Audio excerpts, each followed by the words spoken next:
The Gothic period. By 1150, the Romanesque style had evolved into a more gracious and imposing style called Gothic. In architecture, pointed arches instead of rounded arches became popular in the Gothic period. Pointed arches allowed for greater height and therefore more light. Intersecting arches resulted in vaults. During the medieval period, vaults were developed, and in the Gothic period the rib vault became popular.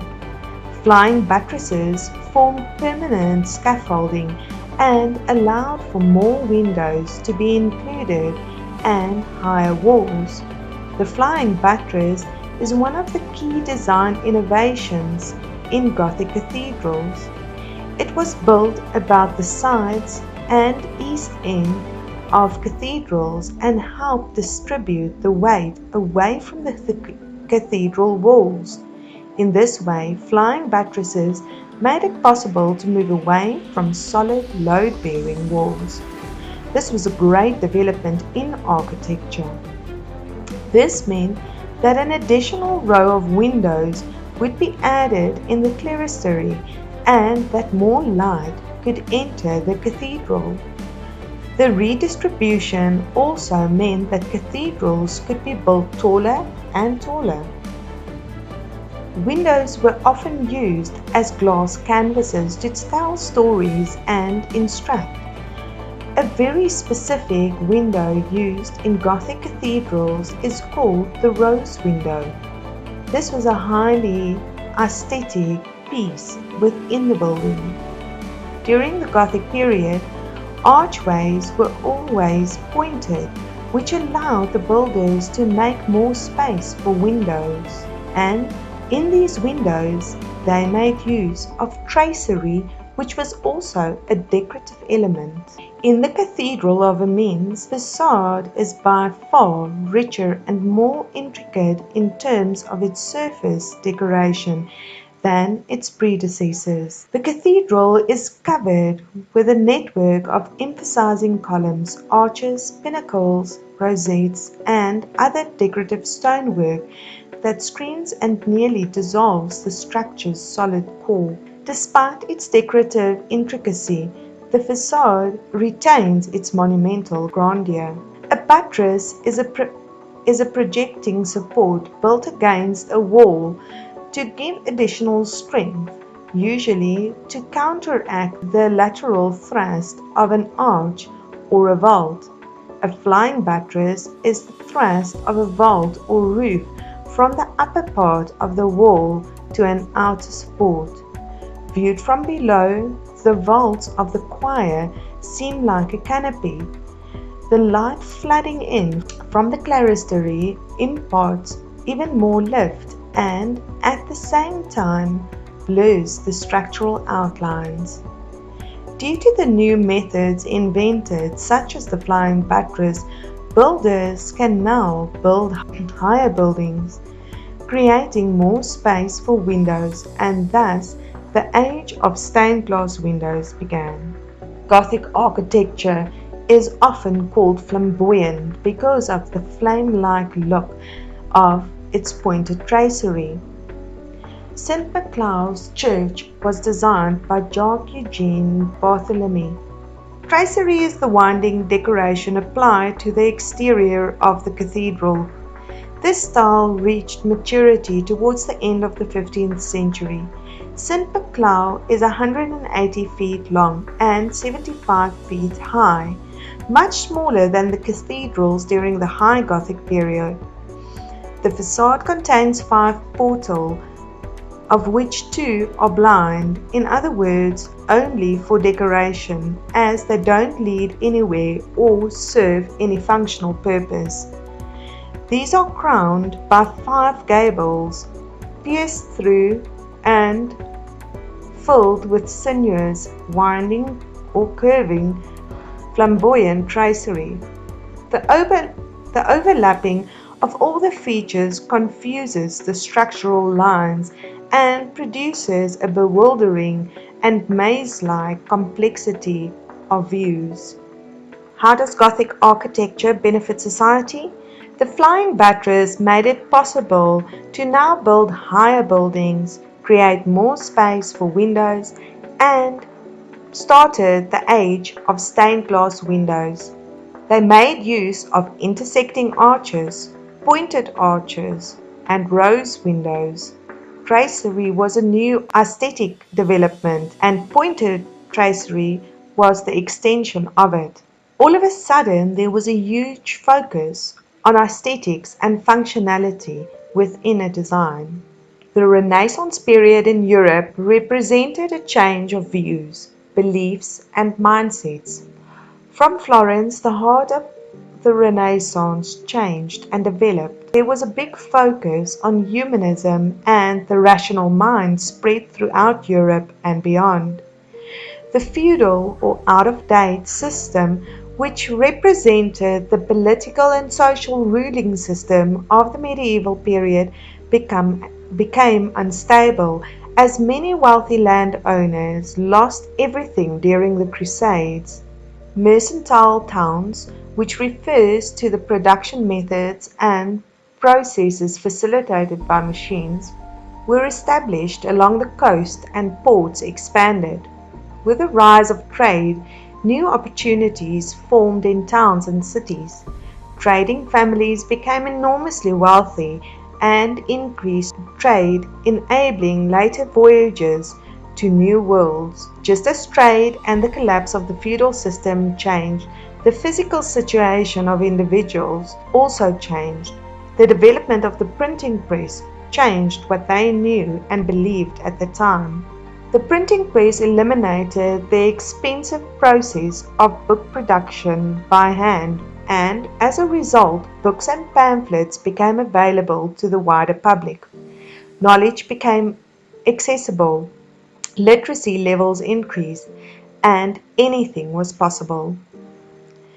Design during this period was characterized by naturalism, organization of space, the use of perspective, a revival of classical ideals and motives, as well as the representation of the individual as being of importance, reason, and questioning. Humanism refers to the Renaissance philosophy, which maintains that every individual has the right to think, reason, question, and decide their own beliefs. The word Renaissance means rebirth and signifies a return to reason, thought, science, and the classical ideals, very similar to that of the Greeks. This mindset is very different to that of the medieval period, where people were told what to think and believe. The Renaissance and followers of humanism supported free thinking and a questioning of commonly held beliefs. Filippo Brunelleschi designed the Dome of Florence Cathedral between 1420 and 1436 to integrate with the existing Gothic cathedral. The most challenging aspect of the dome was its size, as it had to span over a 50-meter drum. To create the dome, Brunelleschi embraced new and innovative theories and building methods. He even invented a number of new machines to facilitate the construction. This aspect of the project represents the new mindset of Renaissance designers and architects. The final design is a 24-ribbed framework resembling a series of pointed arches over an octagonal drum. However, only 8 of the ribs are visible from the outside. The interior of the double-shelved dome is herringbone brickwork. The repeated and symmetrical elements of the dome are reminiscent of classical ideals of proportion, balance, and harmony. So, how does Renaissance architecture benefit society? Linear perspective is something that we still use today, not only in architecture, but also in visual art and design. Humanism is a concept that we still embrace today, and herringbone brickwork within domes were a development not seen before. The Baroque period developed in Europe around 1600 as a reaction against mannerism. Mannerism was the complicated and prescribed style of the late Renaissance period. The term Baroque comes from the Portuguese term irregularly shaped pole, with reference to the irregularity of Baroque composition and decoration, as opposed to the symmetry expressed in Renaissance work. The period was named retrospectively, and the term Baroque was meant as an insult. The shift from Renaissance to Baroque was influenced by many factors, including the rise of wealthy monarchies in Europe, such as that of Louis XIV, the Sun King of France, who wanted a more elaborate style to represent his power and conquest, as well as the rebirth of the Catholic faith after the Counter-Reformation.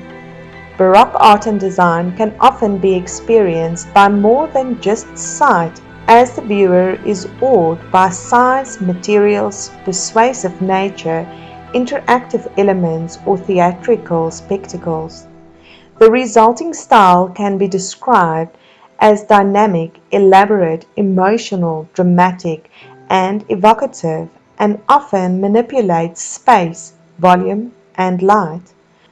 The term absolutist rule refers to a king, queen, or ruling family, often referred to as a monarchy, who have complete and unrestricted control. In design, this is an important factor to consider because the style which develops is not the style of the people or the age, but rather the vision and taste of one individual family. Baroque design and art is heavily influenced by the Counter-Reformation. This refers to the period in history when the Catholic Church reflected on church practices and principles and implemented positive changes.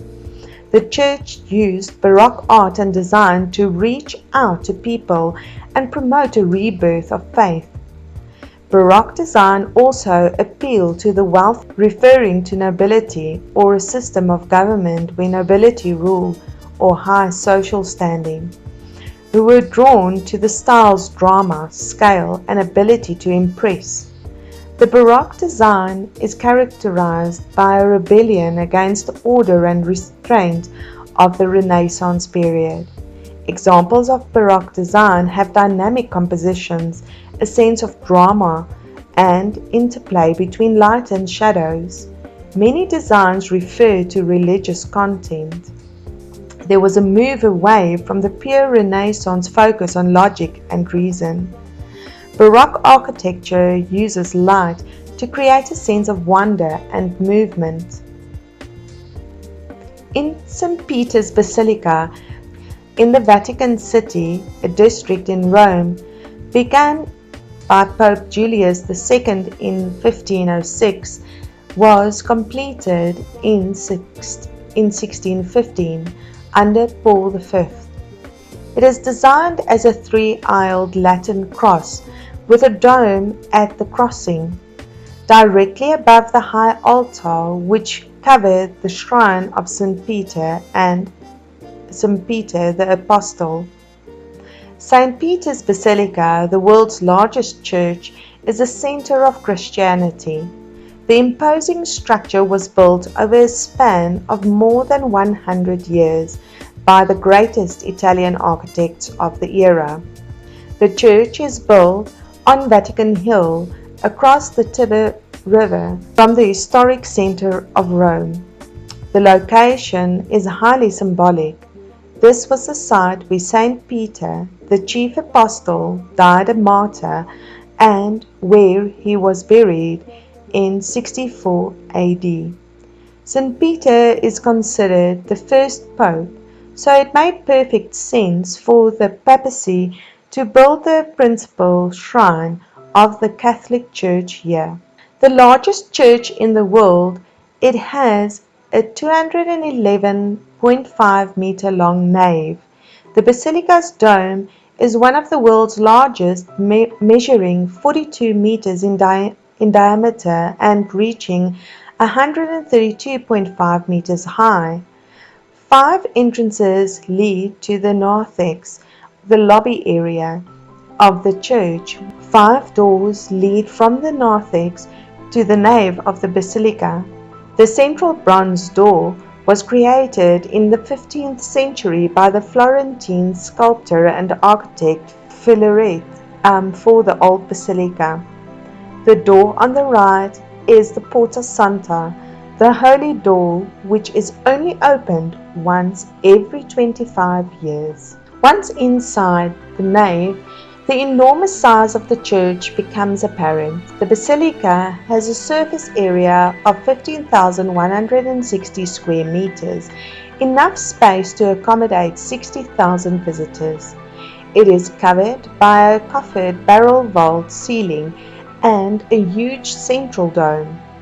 The lavishness of the interior bears testimony to the wealth of the Catholic Church in the 16th and 17th centuries.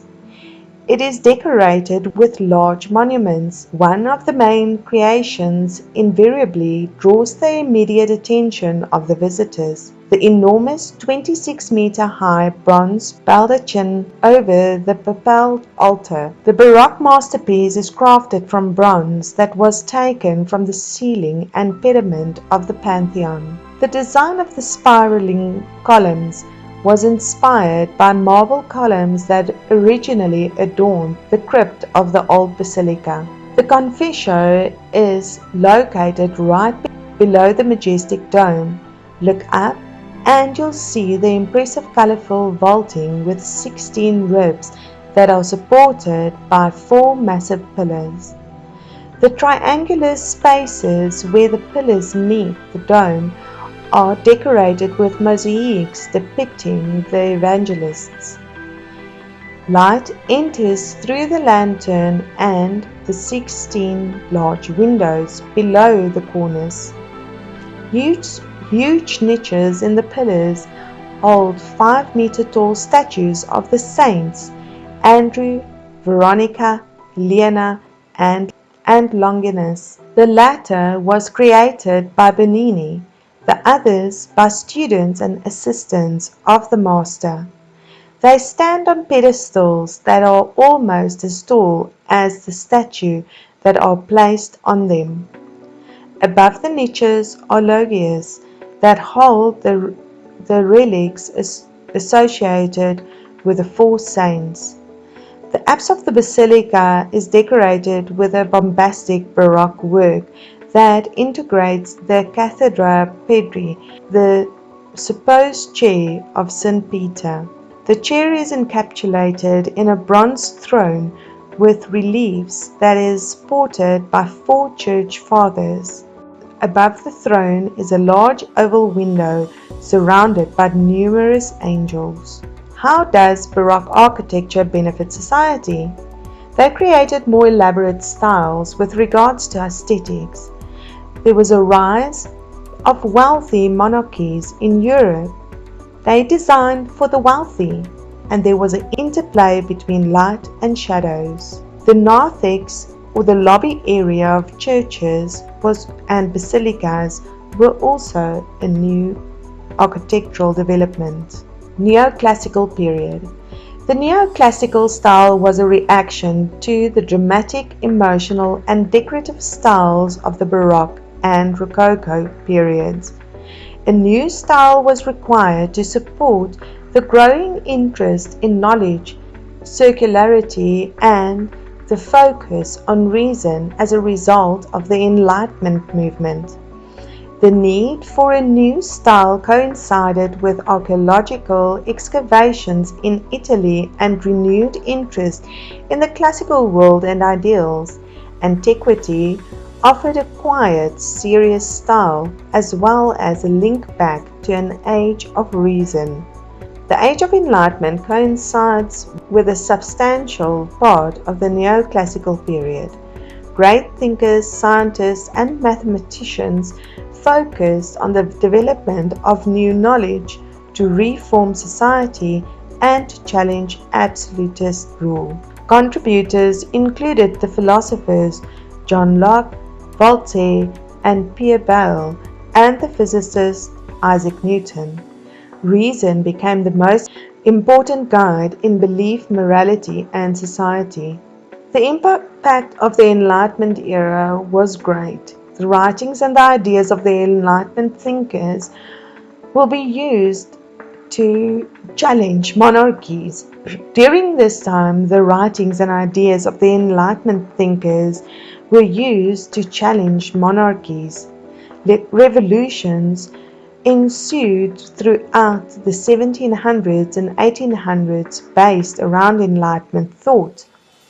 Many of these revolutions brought about the first republics, where people chose their governments since Rome. There were a number of regional adaptations of the neoclassical style, such as the Empire style of France, the Biedermeier in Germany and Austria, the Federal style in America, and in Britain the Adams and Regency style. Although regional styles have unique design characteristics, all neoclassical designs exhibit a sense of restraint and embraces the classical ideals of balance, symmetry, proportion, and harmony. Characteristic motifs used in most regional styles include medallions, laurel wreaths, vines, scrolls, classical urns, natural elements, and characters from ancient mythology like sphinxes and griffins. The Grand Palais de Chambéry, designed by Henry Deglaine, Albert Louvet, Albert Thomas, and Charles Geralt, is also known as the Great Palace and is a large historic site, exhibition hall, and museum complex located at the Champs-Élysées in Paris, France. Construction of the Grand Palace began in 1897 following the demolition of the Palace of Industry as part of the preparation work for the Universal Exposition of 1900. The competition to choose the architect was fierce and controversial and ultimately resulted in the contract being awarded to a group of 4 architects. Each one of the architects were responsible for a separate area of the Grand Palace. The main space, almost 240 meters long, was constructed with an iron, steel and glass barrel vaulted roof, making it the last of the large transparent structures inspired by London's Crystal Palace that were necessary for large gatherings of people before the age of electricity. The main space was originally connected to the other parts of the palace along the east-west axis of the grand staircase, in a style combined classical and Art Nouveau, but the interior layout has since been somewhat modified. The exterior of this massive palace combined an imposing classical stone facade with a riot of Art Nouveau ironwork and a number of symbolic statue groups. Developments during the neoclassical period that benefit society included the use of iron, steel and glass in architecture. The use of big windows were made possible by barrel vaulted roofs and Art Nouveau influences in decoration. Now you are going to also want to answer your essay question. When you write an essay, you always start with an introduction or a synopsis. A synopsis is when you give your view of the theme and statement given in the question and explain how each of the chosen movements embraces the theme or statement. After writing your synopsis, you will write paragraph 1. Introduce your designer from movement 1. Discuss how the movement relates to the theme and statement. Discuss your first selected design by the designer to prove how the designer and movement embrace the theme or statement. Then, analyze the design by including a description of the work and then relate it to what you are trying to prove. In paragraph 2, you must discuss the second selected design by the designer to prove how the designer and movement embrace the theme or statement. The analysis of the design includes a description or fact that then relate this to what you are trying to prove. You will write 2 paragraphs like this for each of the movements. You need to discuss 3 movements to prove your point. In your conclusion, you will read through your essay again and conclude how the 3 designers and 6 designs prove the theme and statement to answer the question. When we mark your essay, we give 9 fact marks. 1 mark will be given to each correct designer. Remember, you must spell the name of the designer correctly and you need to link the designer to the correct movement. Each designer will have 2 designs that you will discuss. In other words, you will be able to receive 6 marks by giving the correctly spelled name of the designs by the designers you used for each movement.